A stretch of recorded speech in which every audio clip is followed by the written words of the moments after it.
When we think about prisons, we usually think of punishment, right? But what if their real purpose is something else entirely? Rehabilitation?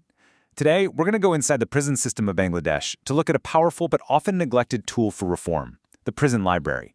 We'll look at the ideal, but then we're going to see the harsh reality and figure out what it would take to actually bridge that massive gap. Keep safe, show the path of light. Now, that's the official slogan of the Bangladesh prison system, and you gotta admit it's a really powerful and aspirational statement. This tells you the goal isn't just about locking people up, it's about, well, transformation. This idea of showing a path of light is the principle we'll be measuring everything against. And that path of light, it actually has a name, and that's rehabilitation. It's meant to be the core mission. I mean, the whole goal is to turn people who've committed crimes into law-abiding citizens, to give them the tools they need to actually rejoin society and succeed. So the big question is, how on earth do you do that? Well, one of the main ways you're supposed to do that is with a prison library. In theory, right, a library is a place for self-empowerment. It's a sanctuary where inmates can get information, keep learning, and just mentally escape in a way that helps them grow. But, and this is a big but, does the reality even come close to the intention?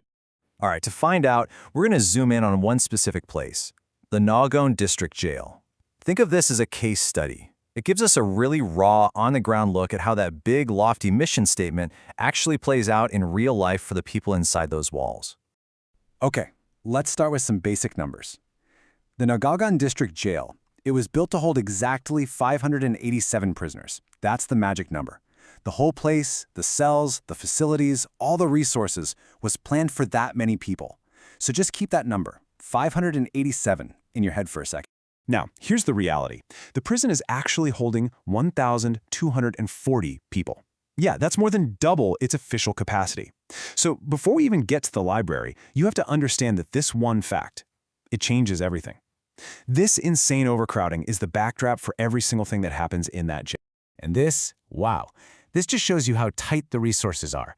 You've got 1,240 prisoners and only 1,200 books. Do the math. There isn't even one book for every single person. So this isn't about, finding the right book or having a choice. It's about a basic, fundamental scarcity that just cuts the legs out from under the whole idea of a library from the get-go.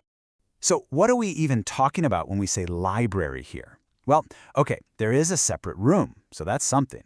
But just look at what's missing. No professional librarian, nobody to guide people or manage what's there. No computers, no internet. This isn't a modern library, not even close. It's basically a room with some books, completely cut off from the tools you'd need for any real learning today. So, who's in charge of this place? Who's running the show? It's actually run by another inmate, a guy serving a life sentence who's known as the writer. Now, I'm sure he's doing his best, but this whole situation just screams systemic failure. There's a complete lack of any professional library training or expertise. Okay, so let's recap. We've seen the conditions on the ground, it's overcrowded, it's way under-resourced, and there's no professional staff. So now let's dig into how all this comes together and why that path of light we talked about is so dim, so hard to see. So, based on everything we've just laid out, what do you think? How do the prisoners themselves, the people this library is supposed to be helping, how do they actually feel about it? The numbers here are just staggering. An incredible 58% of the inmates are flat out not satisfied.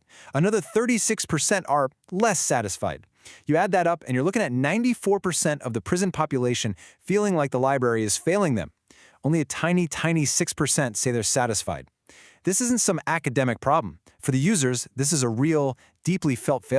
So why is it failing so badly? Well, the reasons are systemic. It's not just one thing. The research points to this whole cascade of problems. No trained staff, the books are old and inadequate, there's no money, no budget at all to buy new ones. On top of that, there's no official policy for how to even run the place, and there's strict censorship on what little material they have. I mean, when you look at all this, it's a system that was basically set up to fail. But look, this isn't just a story about everything that's wrong. There is some hope here, because identifying the problems is always the first step to fixing them, right? The study doesn't just tell us what's broken, it actually gives us a roadmap for a cure. So how can we turn that light back on? The research lays out a really clear 4-step plan. It's a roadmap to a better library. First, you've got to update the rules. A lot of these prison laws are ancient, from the colonial era. They need to prioritize reformation. Second, hire professionals. Get people in there with library training, or at least train the inmates professionally. Third, funding. You have to get a dedicated budget specifically for the library to buy books and develop it. And fourth, partnerships. Work with public libraries for things like interlibrary loans to get more books in there. See? These aren't just vague ideas, they're concrete, totally achievable goals. And this here is a perfect example of what that change would look like for just one of those steps, the staffing.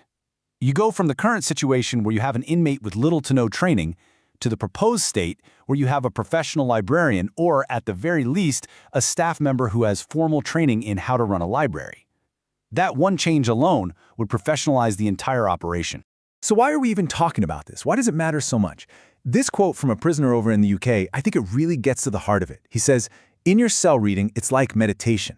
It's not just about learning facts. It's a way to escape. It's a kind of therapy. It's a way to find a little bit of peace in a totally chaotic environment, to just shut off the world and focus."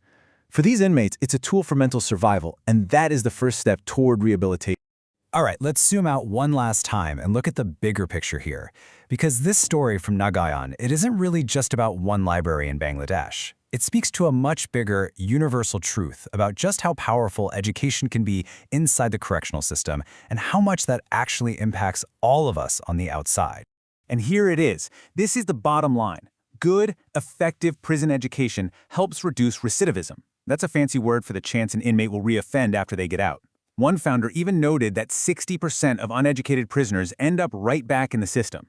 So let's be clear, this isn't just some nice-to-have social program. This is a public safety issue. When you invest in rehabilitation, you are directly investing in safer communities for everybody.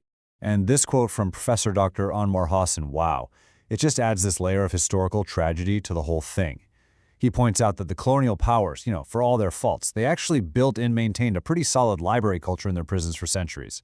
But in the decades since independence, that whole legacy has been allowed to just crumble away. It's a really powerful reminder that progress isn't always a straight line. And that brings us right back to where we started. The system's official goal is to show the path of light, and a library is one of the best tools we have to do that. But a tool is pretty useless if you don't have the resources, the expertise, and honestly, the will to actually use it. This case study, it shows us that the light is definitely dim right now, but it also gives us the blueprint for how to turn it back on. The real question is, will anyone actually use it?